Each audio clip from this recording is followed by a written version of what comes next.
الأكل يا جماعة في حياتنا مسؤولية كبيرة جدا عن حاجات كتير جدا تخص حاجات حياتنا وتخص عمرنا وسعادتنا.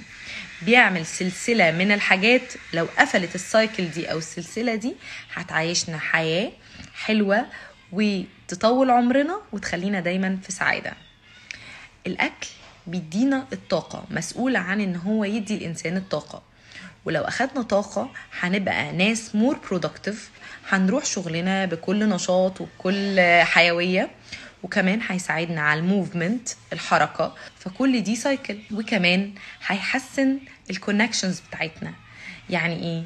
يعني الاكل ده اللي بيجمعنا، بنقعد ناكل مع بعض، نتكلم، بيخلينا لو احنا عندنا طاقة وبني ادمين نشطاء هتلاقينا بنخرج، بنروح نادي، بنقابل ناس، فالنشاط بتاعنا والاكتيفيتيز بتاعنا تزيد. قفلة السايكل دي او نهاية السايكل هتؤدي الى ان احنا النوم بتاعنا يكون quality of sleep، او ننام عدد ساعات نوم كويس يخلينا نقدر نكمل في اليوم التاني.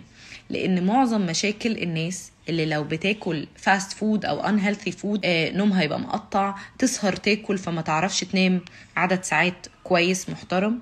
فبالتالي السايكل دي لو كلها قفلت، انا هعيش حياة سعيدة وبنشاط وبصحة.